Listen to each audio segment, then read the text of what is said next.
Start. बिस्मिल्लाहिर्रहमानिर्रहीम।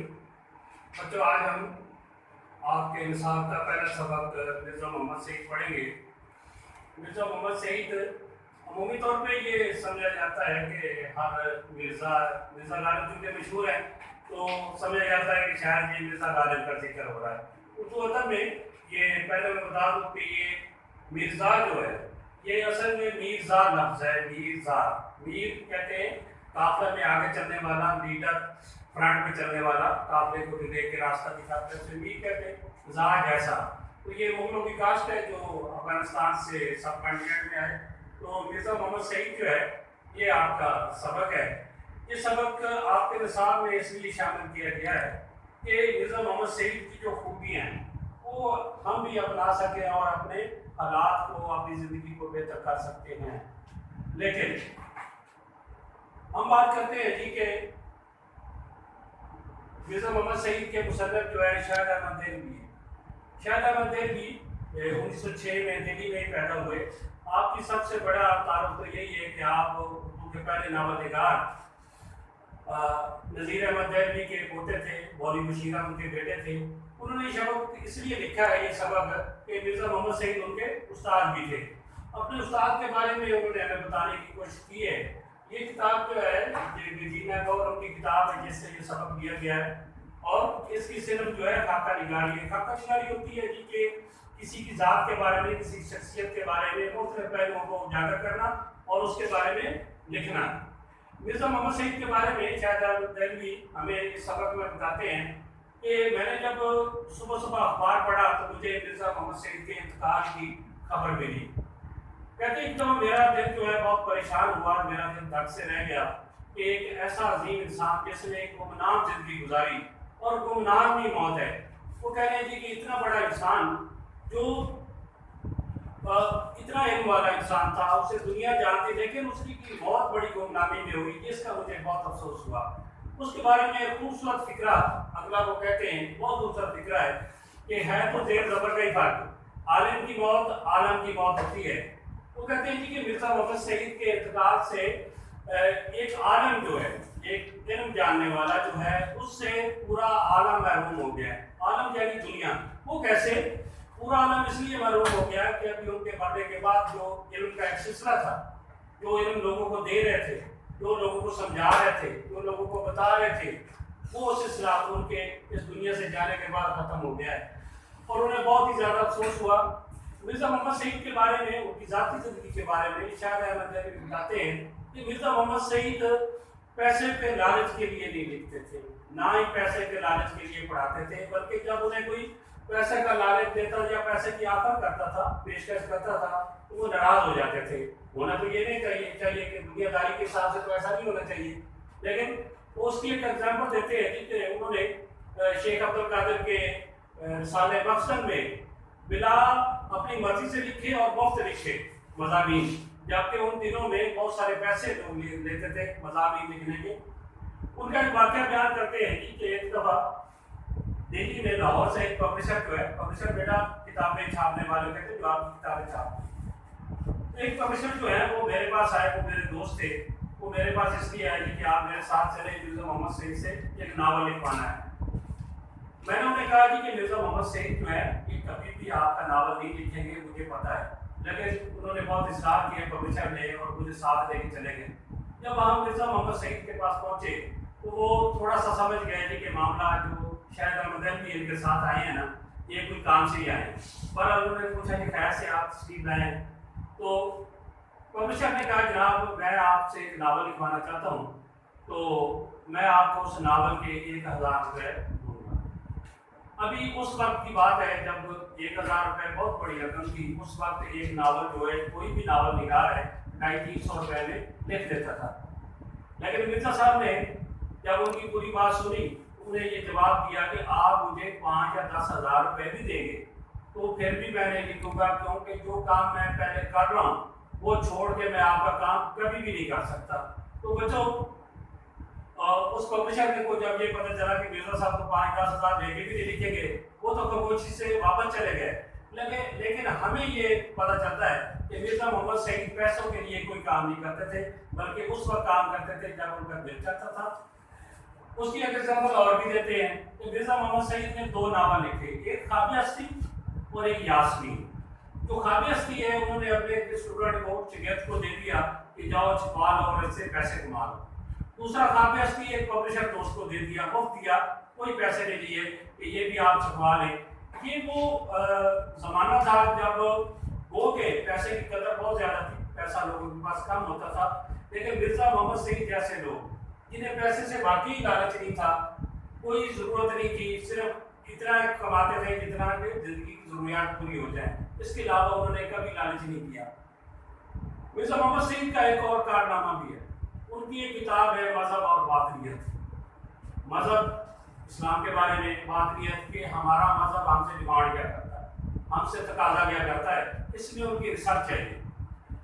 शायद अहमद दहलवी उसका मकाम और मर्तबा बयान करते हैं कि अगर उर्दू की 100 उम्दा किताबें, 100 आला किताबें इकट्ठी की जाए तो उनमें मिर्जा साहब की मज़हब और बातिनियत को लाजमी शामिल करना पड़ेगा। क्यों? उर्दू अदब जो है इस किताब के बगैर, मिर्जा मोहम्मद सईद की इस किताब के बगैर मुकम्मल ही नहीं होता। ये मकाम और मर्तबा है और ये उनका इल्म है जो हमें बताता है जी कि ये बच्चों कभी ज़िंदगी में मौका मिले मिर्जा साहब की ये किताब ज़रूर पढ़िएगा। मुझे भी ये मौका मिला है कि ये किताब पढ़ने का। बता हैरान रह जाता है कि एक आदमी की इतनी बड़ी रिसर्च है दीन इस्लाम के बारे में। तो दीन के बारे में अगर चंद अच्छी किताबें, और भी बहुत अच्छी किताबें हैं, लेकिन अगर अपने दीन को आपने समझना है तो उनकी ये किताब मज़हब और बातिनियत लाज़मी पढ़े, ताकि आपको वो इल्म हासिल हो कि हमारा ये दीन इस्लाम है क्या, ये क्यों है, ये हुक्म हमें क्यों दिया गया है और इसकी अफादियत क्या है, इसका फ़ायदा क्या है। मिर्जा मोहम्मद सईद जो है ये चूँकि दिल्ली के रहने वाले थे और सर सैयद अहमद खान भी दिल्ली के ही रहने वाले थे, तो सर सैयद अहमद खान आपके रिश्तेदार भी थे और आप एक ही महल में रहते थे, यानी तरा बैरम खां में आपका घर था दिल्ली में। उसके अलावा मुंशी ज़काउल्लाह से भी आपकी बराबरदारी थी। मिर्जा मोहम्मद सईद के बारे में ये किया है कि आपने गवर्नमेंट कॉलेज लाहौर से अंग्रेजी अदब में, अंग्रेजी लिटरेचर में आपने एमए किया। एमए करने के बाद जब आप एमए कर रहे थे तो उस वक्त अल्लामा इकबाल भी गवर्नमेंट कॉलेज में पढ़ाते थे और ये भी आपको शरफ हासिल है, ये आपकी खूबी है, ये आपकी खुशकिस्मती है कि आपके असातिज़ा में अल्लामा इकबाल जैसा उस्ताद भी शामिल है। बच्चों, तो किसी भी शिगिर्द के लिए ये बहुत बड़े एजाज़ की बात है कि अल्लामा इकबाल जैसी शख्सियत वो उनकी उस्ताद है और वो हमेशा मिर्जा मोहम्मद सईद अपनी ज़िंदगी में वो ये कहते रहे जी कि मुझ जैसा खुशकिस्मत इंसान ही कोई नहीं हो सकता जिसके उस्ताद अल्लामा डॉक्टर मोहम्मद इकबाल है। एमए करने के बाद आप अलीगढ़ चले गए। अलीगढ़ यूनिवर्सिटी में 1906 और 7 में, यानी जब ये शाहिद अहमद दहलवी पैदा हुए उस वक्त ये वहाँ पे प्रोफेसर थे। शाहिद अहमद दहलवी ने ये बात लिखी है जी कि सिर्फ 2 साल आपने वहाँ पढ़ाया। 2 साल पढ़ाने के बाद, अलीगढ़ में पढ़ाने के बाद, बच्चों अलीगढ़ वो यूनिवर्सिटी थी मुसलमानों के लिए हिंदुस्तान में जिसका आप किसी भी अगर बरसगीर के हवाले से बात की जाए उसका लेवल, उसका स्टैंडर्ड जो है किसी तौर भी ऑक्सफोर्ड से या बाकी लिंकन से या बाकी दुनिया की यूनिवर्सिटी से कम नहीं था और आज भी है उसका स्टैंडर्ड। उसका जो चूँकि ये सर सैयद अहमद खान ने बनाई थी और इसलिए बनाई थी कि जहाँ पर मुसलमान तलीम हासिल करें। सर सैयद अहमद खान ने कोशिश की थी कि बरसगीर के जो बेहतरीन असातिज़ा हैं वो वहाँ रखे जाएँ, उनमें मिर्जा मोहम्मद सईद भी थे। लेकिन 2 साल पढ़ाने के बाद आपकी परमानेंट जॉब जो है एज ए प्रोफेसर इंग्लिश के प्रोफेसर होने के आपकी गवर्नमेंट कॉलेज लाहौर में होगी।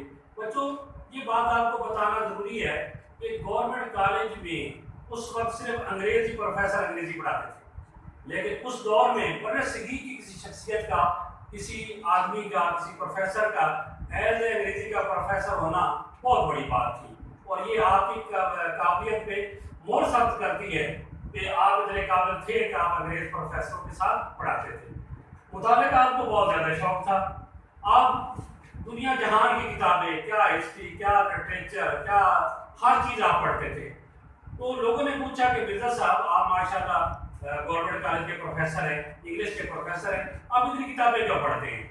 तो आपने फरमाया जी कि मैं चूँकि अंग्रेज प्रोफेसर साथ पढ़ाता हूँ, बच्चों को पढ़ाता हूँ, तो अगर मेरा नॉलेज नहीं होगा, ज़्यादा नहीं होगा, तो फिर कैसे मुमकिन है कि मैं इन लोगों का यानी अंग्रेज प्रोफेसर का मुकाबला कर सकूं। आपके शिक्षकों में इम्तियाज अली ताज का नाम भी आता है, जिनका ड्रामा आपने आराम स्कूल 9th में पढ़ा है। पीटर्स बुखारी, हमेशा पीटर्स बुखारी जो बाद में खुद भी रेडियो के डायरेक्टर, ऑल इंडिया रेडियो के पहले डायरेक्टर जनरल भी बने। उसके अलावा आप डीसी में गवर्नमेंट कॉलेज में आप प्रिंसिपल भी रहे और पाकिस्तान के सफीर भी रहे अक़वाम मुत्तहिदा में। तो उनके बहुत बड़ा मकाम है हमेशा बुखारी पीटर्स का। पीटर्स के मज़ामीन मशहूर आपके मज़ामीन हैं, मज़ाहिया मज़ामीन हैं जो हम पढ़ते हैं। यानी पंजाब के बहुत बड़े उहदेदार जो है वो भी आपके शिगिर्दों में शामिल थे। आपकी ज़िंदगी बहुत सादा थी, आप सादा खाना खाते थे, सादा कपड़े पहनते थे। आपकी ये देखें बच्चों, बात ये है कि अंग्रेज़ी के प्रोफेसर थे, लेकिन अपनी आम गुफ्तगू में इंग्लिश के अल्फाज इस्तेमाल नहीं करते थे, हमेशा उर्दू बोलते थे, शेरवानी पहनते थे। कभी आपने अंग्रेजी सूट प्रोफेसर होने के बाद नहीं पहना, लेकिन जब आप स्टूडेंट थे, तालिब इल्म थे, तो उस वक्त आप अंग्रेजी सूट भी पहन लेते थे। मिर्ज़ा साहब के बारे में शायद अहमद भी उनकी ज़िंदगी के बारे में ये भी बताते हैं कि मिर्ज़ा साहब के पास इल्म बहुत था। एक वाक़या बयान करते हैं, एक दफ़ा चंद शायर और मुसन्निफ़ीन इकट्ठे हुए थे, तो महमूद निज़ामी ने एक मकाला पढ़ा। उनके बाद मिर्ज़ा मोहम्मद सईद ने अपने ख्यालात का इज़हार किया। फैज़ अहमद फैज़ जो हैं, जो बहुत बड़े उर्दू के शायर हैं, उनके बारे में उन्हें पता नहीं था कि मिर्ज़ा मोहम्मद सईद जो हैं इतने इल्म वाले आदमी हैं। उन्होंने टोक दिया मिर्ज़ा मोहम्मद सईद को। फिर मिर्ज़ा मोहम्मद सईद ने वो इल्म की बातें बताई उन्हें कि वो सारे जितने भी मुसन्निफ़ीन थे, शायर थे, वो हैरान रह गए कि मिर्ज़ा साहब का इतना ज़्यादा इल्म है। मिर्ज़ा साहब का हुलिया भी बयान करते हैं। मिर्ज़ा साहब को हुलिया बयान करते हुए शायद अहमद भी कहते हैं कि मिर्ज़ा साहब जो है वो लंबे कद के आदमी थे, सामने के 2 दांत टूटे हुए थे, लेकिन बुरे नहीं लगते थे। दान पान से आदमी थे, यानी पतली जिसामत के थे, लेकिन आप कोई उम्र मुबारक जो है वो 76 साल के, वो 34 साल में भी कैसे वैसे ही नजर आते थे, 76 साल में वैसे ही नजर आते थे। मिर्ज़ा साहब जो है उनकी ज़िंदगी के बारे में ये भी बताया उन्होंने कि उनके घर का खर्च इतना ज़्यादा नहीं था। पेंशन के बाद भी आपने वही तरीका इख्तियार किया, यानी किताबों का मुताला।